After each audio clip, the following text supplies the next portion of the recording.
How about I turn? There we go. Good morning. I'd like to call the meeting to order of the Sacramento County Disaster Council for Wednesday, May 20th. Will the clerk please call the roll and establish a quorum? Yes, Directors Dickinson, Ducharme, Here. Solak, Here. Callahan,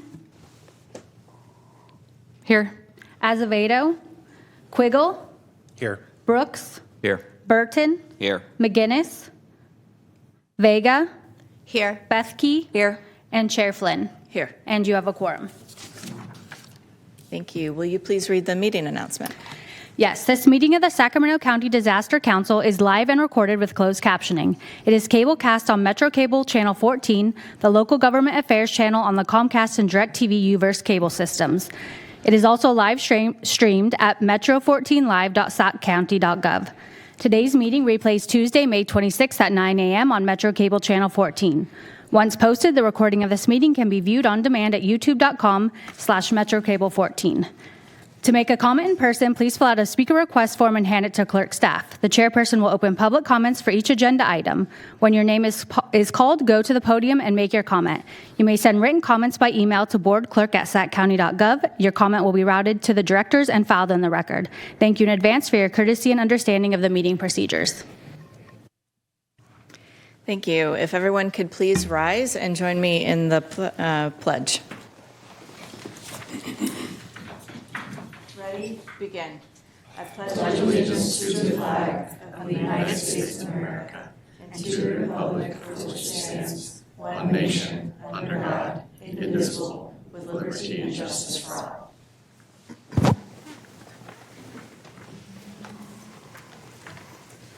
Thank you very much. Clerk, are there any public comments not posted to the agenda? Yes, for item 1, we have public comments related to matters not on the posted agenda, and we do have one speaker, Kevin Sue.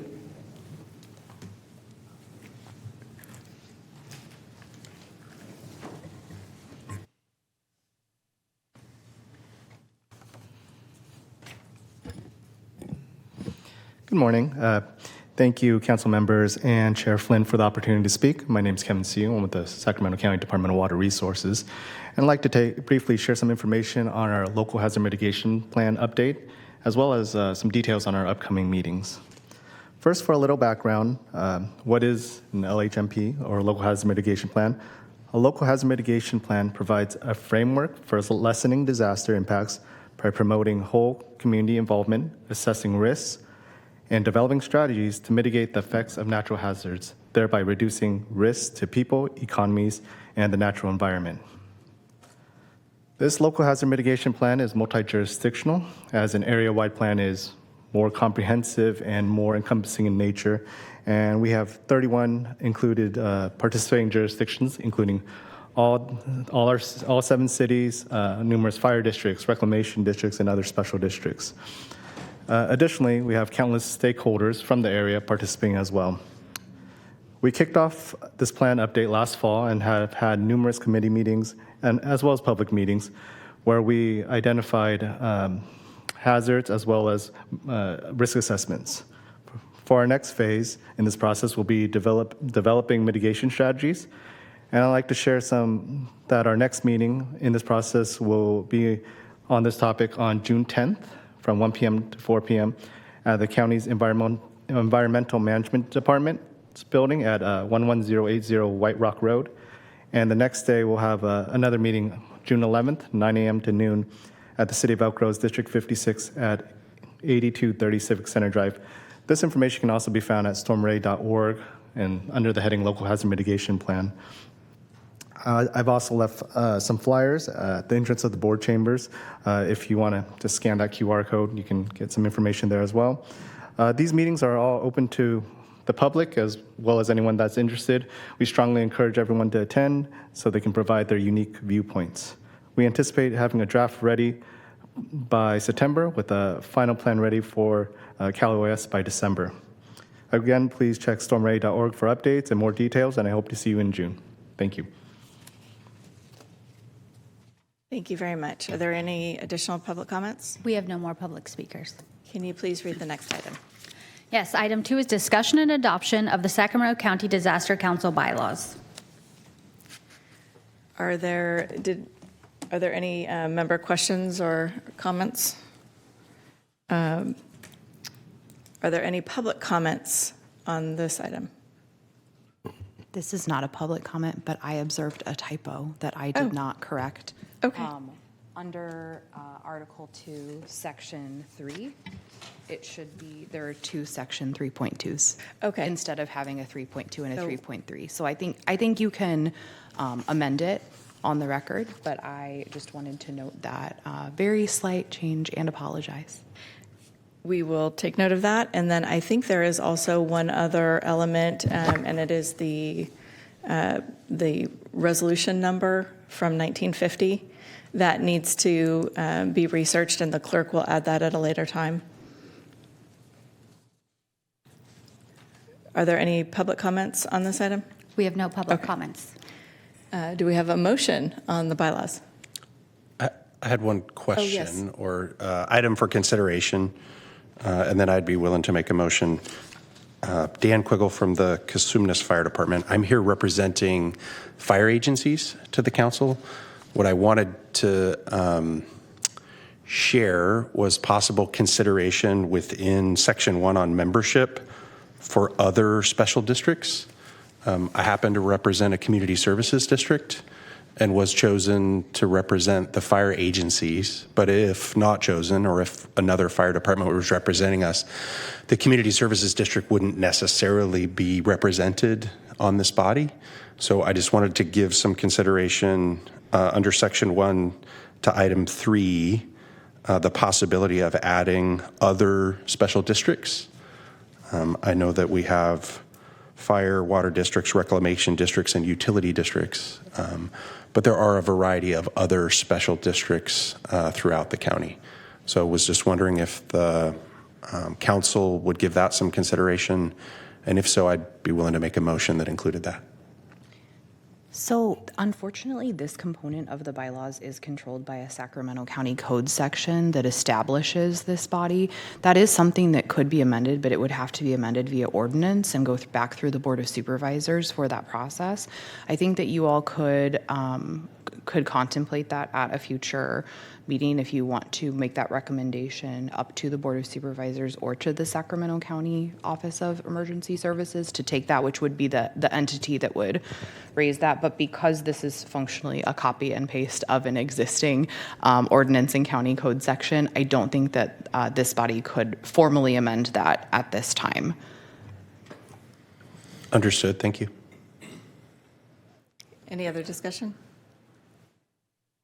Given that, I'll make a motion to adopt the Sacramento County Disaster Council bylaws as written with the two typographical changes, 3.3, as well as the original resolution number from the county. And then just also ask that staff get back to us on what it would take to include other special districts on the council. Okay, we have a motion. Is there a second? Second. We have a second. Please vote.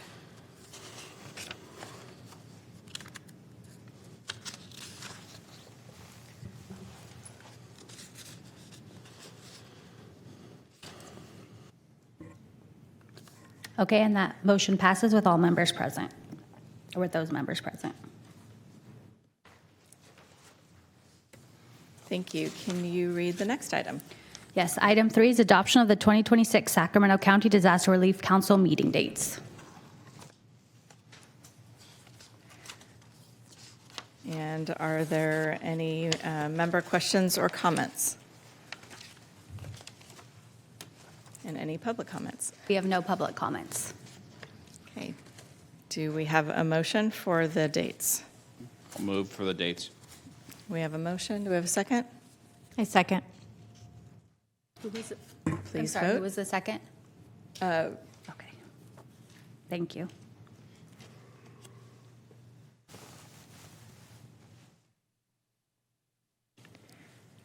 Okay, clerk, can you please read the next item? That motion passes sorry. with those members present.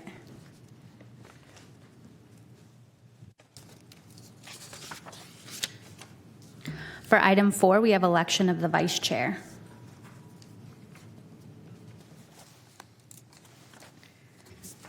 Do we have any, so the vice chair, I believe, according to county code, must be a city member.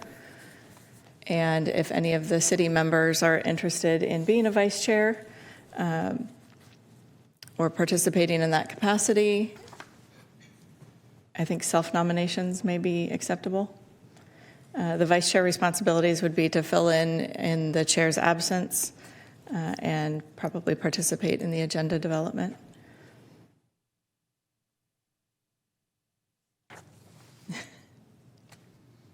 Is anyone from any city willing to fill that role? Yes, Okay, Madam Chair, I would be willing to adopt and accept that role. okay. Would anybody? I'll nominate Chief Solak from the city of Folsom as vice chair. Fantastic. So we have a nomination for Chief Solak. Is there any other nominations or a second? I'll second. Okay, so we have a nomination and a second for Chief Solak. Please vote.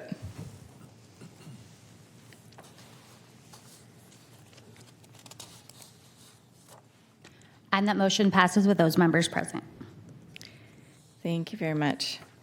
Can you please read the next item? For item 5, we have adoption of the Disaster Service Worker Volunteer Program Calendar. Are there any member questions or comments? Any public comments? We have no public comments. Do we have a motion to adopt the Volunteer Service Worker Program Calendar? I'll motion. We have a motion. Do we have a second? I'll second. Do we have a second? Please vote.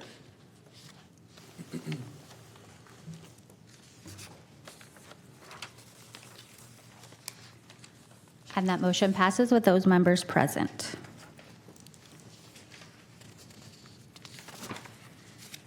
Will you please read the next item? Item 6 is presentation on the Integrated Preparedness Plan.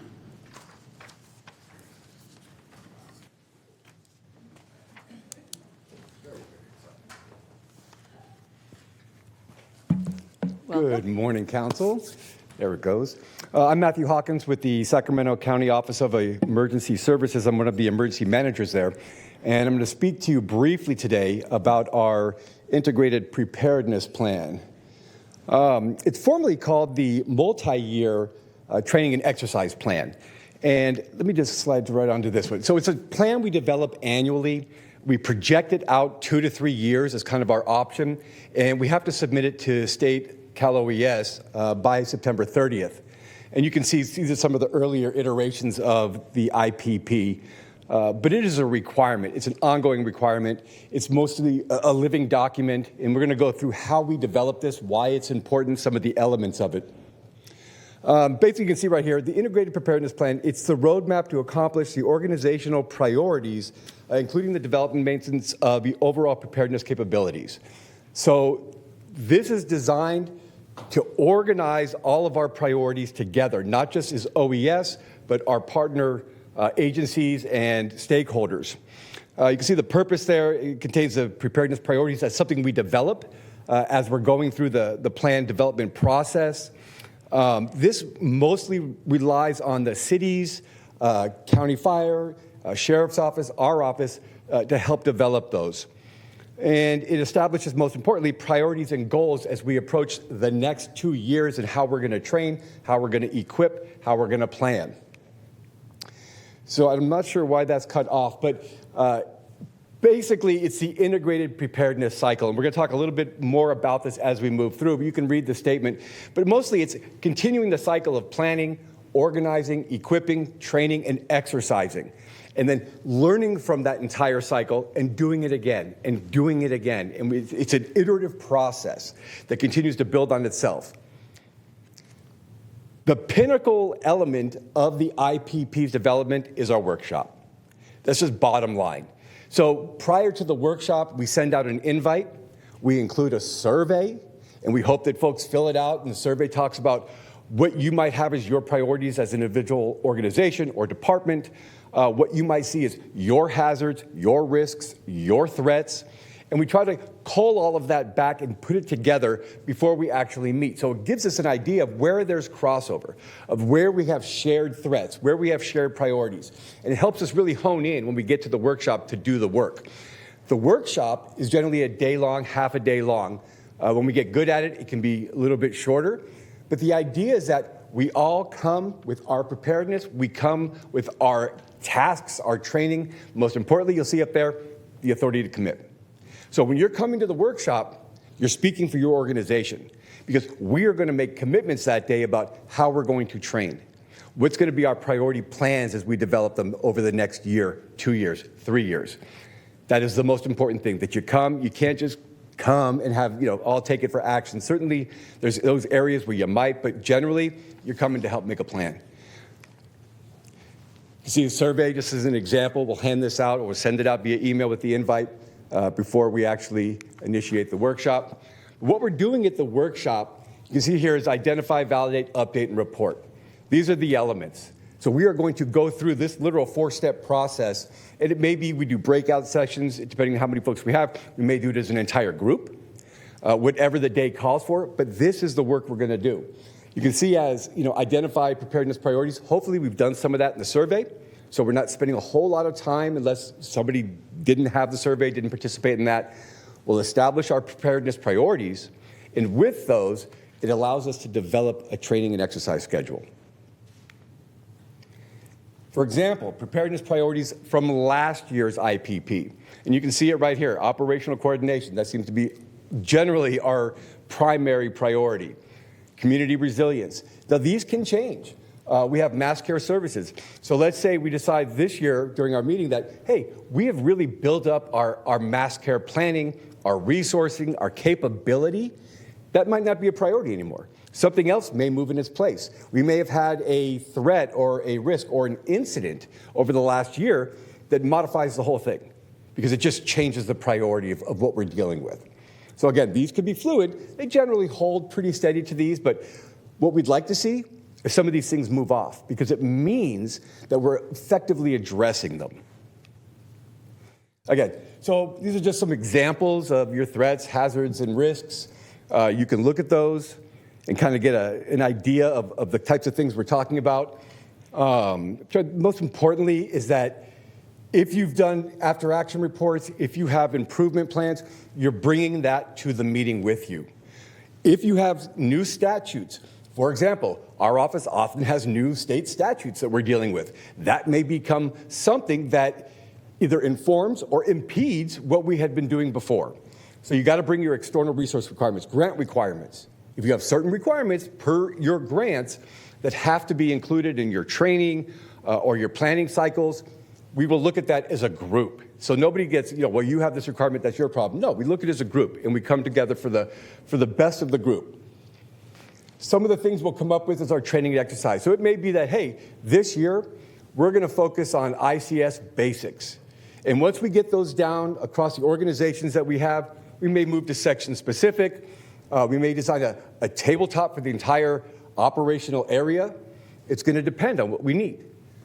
Critical to this is that we reduce the redundancies. We reduce the excess costs. So why have 4 different organizations providing the same training, and each of those organizations' training only gets a 40% response? Let's do one training. If we all need it, let's try to get as many folks into that as possible, reduce the cost. Take that extra money and invest it in a different training or in an exercise. These are essentially what we come up with under our priorities. You can see the POETI at the top. So that's your plans, organize, equip, train, and exercise. That was that cycle we talked about originally. And what we do is we identify under the priorities where each of the elements of the plan fit in. So for example, alert and warning training. So priority 3, public information and warning. And it meets with training and exercising. So we'll do those things. This helps us organize how we're going to roll out our program. We may come out with some priority plans. We go, we just did the Joint Information Center System plan this year. That certainly came out of this, from prior iterations of this. So you may come up with a flood annex because we realize that that's a high priority. And then reporting at the very end. So every year after we go through this process, we circle around, we look at what we've done, what we've accomplished, and we report that out. In a nutshell, this is a very, very important thing that we do annually.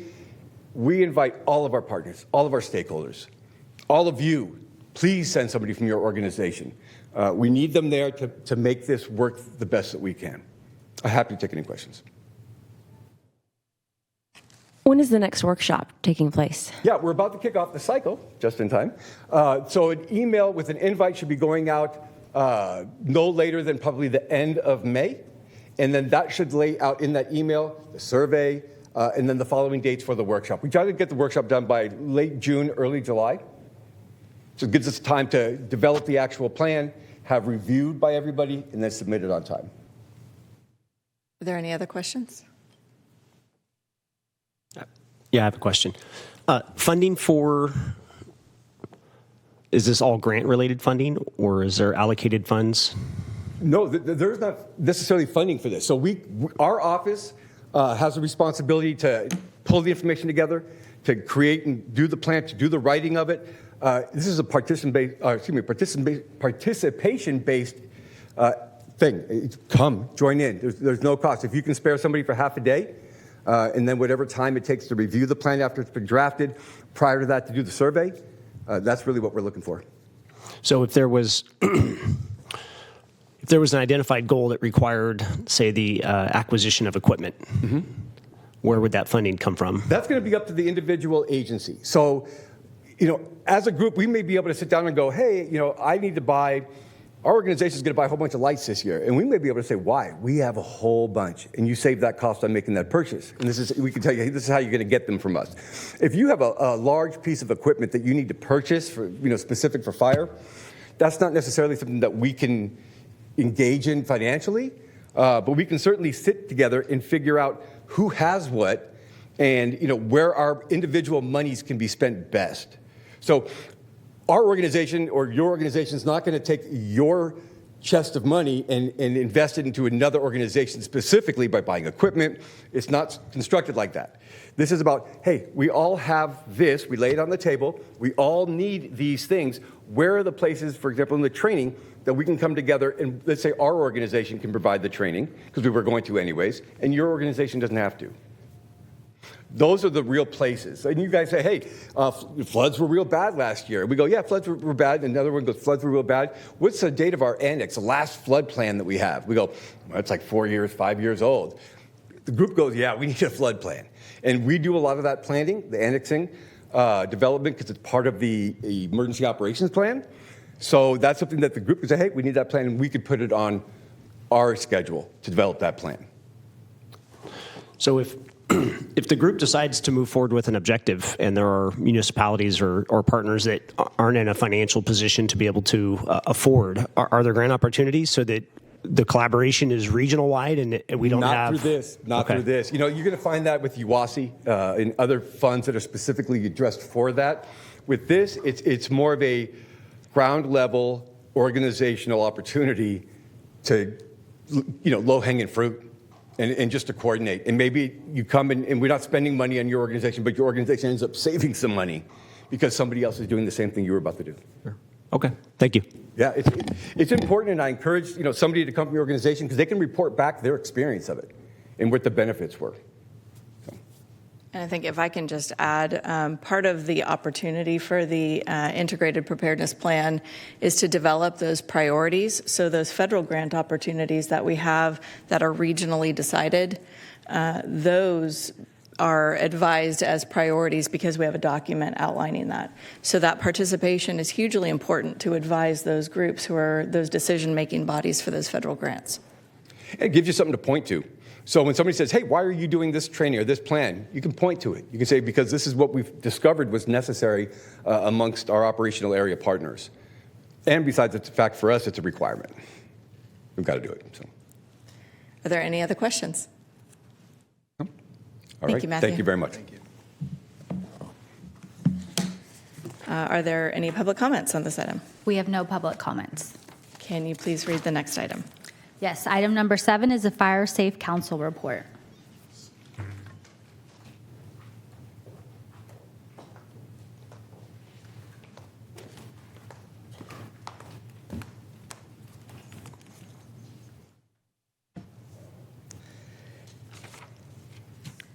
Good morning, everybody. Oh, I went backwards instead of forward. I'm sorry. My name is Brenna Howell, and I am the Fire Safe Council Coordinator for Sacramento County. I started in this program in 2021. Sacramento County was one of the original recipients of this program from the California State Fire Safe Council. Today, there are now 49 counties out of 58 in the state of California that all have individuals such or similar to myself that are managing the Fire Safe Council grant coordination program statewide and in their individual counties, I'm sorry. But for the most part, our Fire Safe Council role, and these are really our overarching goals, and I think we'll continue to keep these on our goals and objectives for future grant programs, but the main thing that we do is we educate, encourage, develop countywide collaboration amongst wildland fire coordination groups. That's a lot to say, basically, that there were a lot of great people in this county doing a tremendous amount of wildland fire mitigation activities, and everybody wasn't talking to each other. And so really what we're doing is the clearinghouse for that and how to move those goals and objectives forward through this grant. A little bit of background. Like I said earlier, in 2021, we were original members of the pilot program. We continued that in the 2022 grant program, and now we're currently working in the 2025, and we've just been notified and working with the California State Fire Safe Council that the grant will be extended into October of 2027. One thing to mention about that the California State Fire Safe Council has been working at the political levels in the Senate and the Assembly, and they're pushing SB 973, which is a bill also known as the County Coordinator Bill, which aims to permanently fund these positions statewide in California. It has made its way through the Senate currently and is now in the Assembly, and so we're really halfway there, and we're hoping that we're going to take this home and permanently fund this program for the state. The work that our county is doing and other counties in the state of California, bringing together a whole host of different groups, which I'll talk about in a second, to mitigate wildfire has been tremendous. So some of our other responsibilities that we do, we have a set of tasks that we apply for every year and outline our work plan essentially, but I've listed above some of the main tasks that we're working on currently. We're developing and working with volunteer groups here in Sacramento County, mostly in the South County and along the American River Parkway, to develop a community wildland fire prevention plans.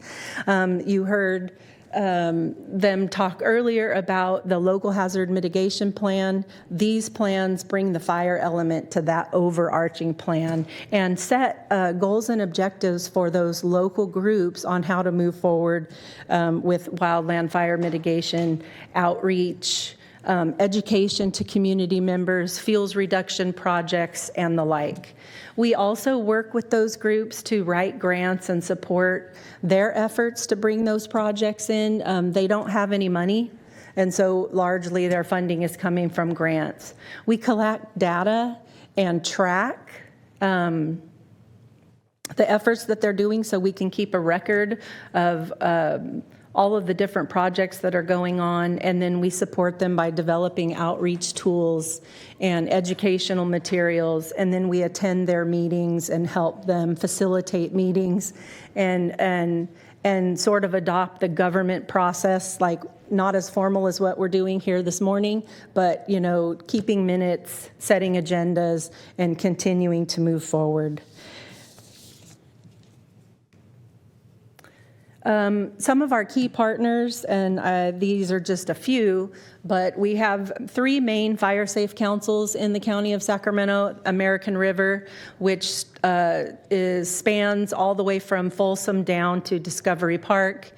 The community of Herald, so it's essentially the footprint of the Herald Fire Protection District, and then the Rancho Murrieta Regional Fire Safe Council, which expands outside of the gates of the Rancho Murrieta HOA and encompasses the community around Rancho Murrieta.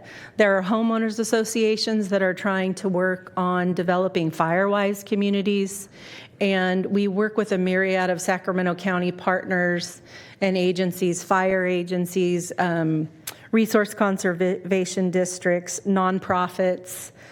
CAL FIRE Amador El Dorado unit is one of our main partners. And then I can't forget about the California State Fire Safe Council, who is here in the room. We have a couple of individuals that are here in the room, and the support from that body and their team has been tremendous for county coordinators like me to help further those goals and objectives in the program.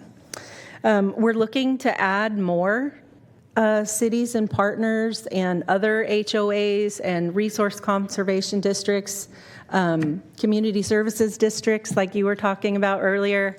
And so we'd love to hear from all of you. If you have any wildland fire or fire, mitigation projects or community members that are talking to your jurisdictions about what can we do to make our neighborhood safer, or what can we do to help educate people on home hardening or reduction, limbing projects, ladder fuels reduction, things like that, please give us a call. We're happy to come and talk to you about those programs. And that's really one of my main roles, is to help support you so that we continue to educate our public. These are this grant period's work plan tasks. I'm not going to go through them all, but as I said earlier, each grant cycle we have new tasks and benchmarks for measurement and measures our success. Key this period, I talked earlier about our CWPP. That's monumental to bring a group of volunteers to get their goals and objectives on paper and get them officially formed as a 501c3 nonprofit so that they can actually apply for grant funding opportunities on their own and be a standalone body without our support. Well, we'll still support them, but we want them to function on their own so that they can bring these opportunities into their community. And then just continuing that public education piece. I can't stress it enough, even from my career as an emergency manager, the public preparedness element is really one of the most important things that we should be doing to support our community. This is really the long-term goals from the California State Fire Safe Council. And what I think SB 973 is intended to do is to help us be able to carry out those goals locally. What are our next steps?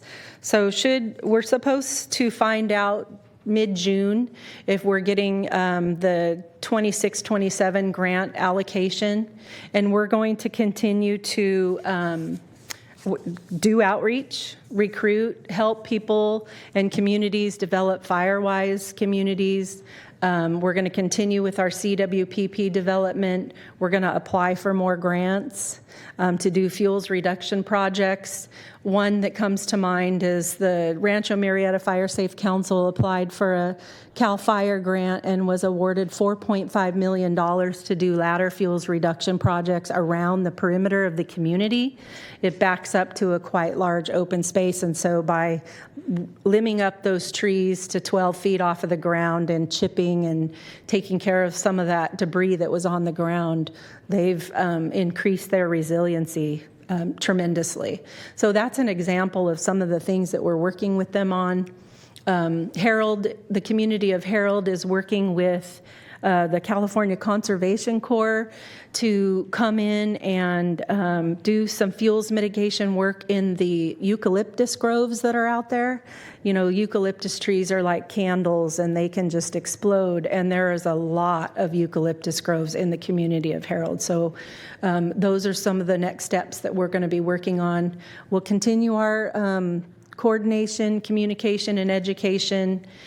We actually have on the docket to do an actual live evacuation exercise in the community of Harold.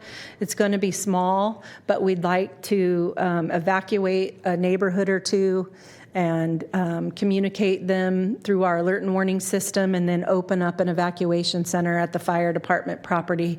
And so our initial planning has started in that area, and we hope to carry that out. The goal is to do it this fall, but I'm thinking we're probably looking more at like the winter time. And then chipper days in the communities, and we've been working with our county partners at the Department of Transportation to utilize some of their chipper machines and messaging signs, and so you'll see some of those projects getting implemented later on this year. And with that, I can take questions. Thank you, Brenda. Does anyone have any questions? Are there any public comments? Oh, question? I do have one question. Thank you for the comment on sort of expanding the fire safe councils.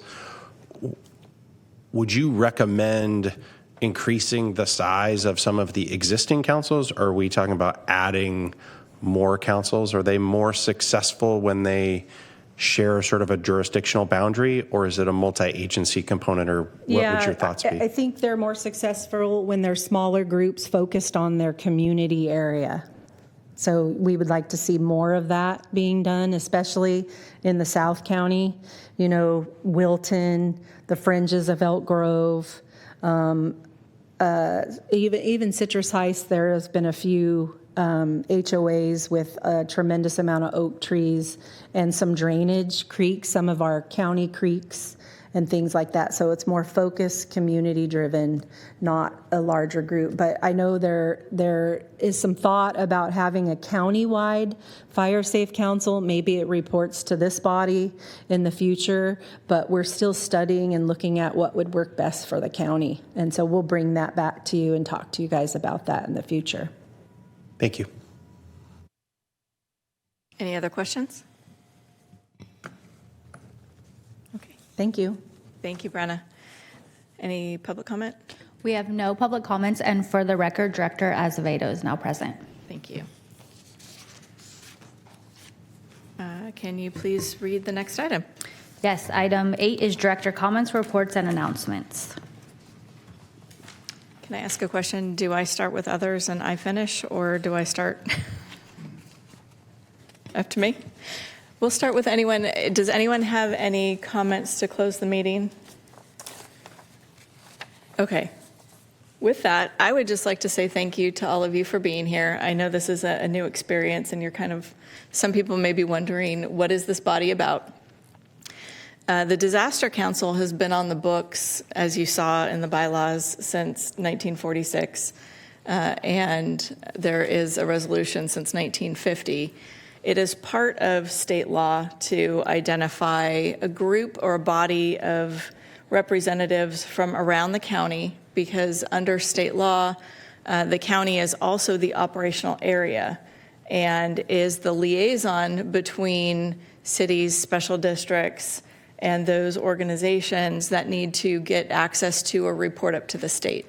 So during an emergency, the county is that liaison, that body that represents.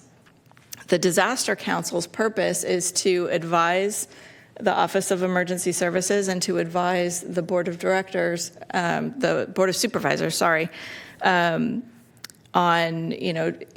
important things that we should take into consideration regarding emergency management.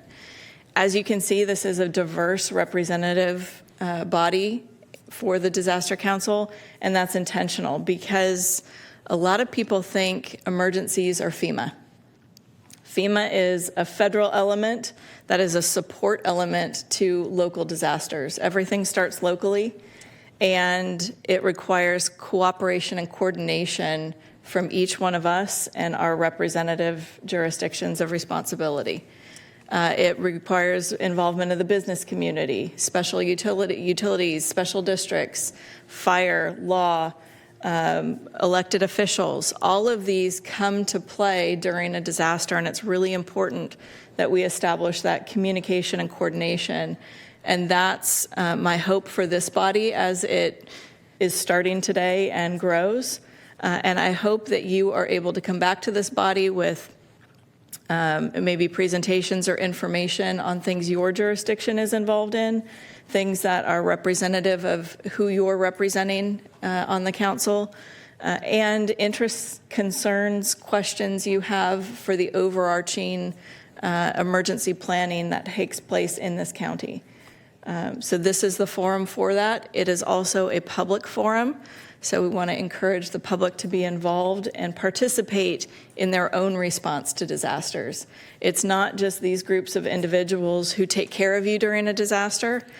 It is each one of us in the community who take care of each other in a disaster. And so I just want to emphasize that's a huge component of this, from getting the public involved and informed in emergencies in Sacramento County. So with that, I'm closing my comments. And again, just want to express my thanks to all of you for being here. If there is no further business for this board, we stand adjourned. Oh, do I actually need to do the gavel?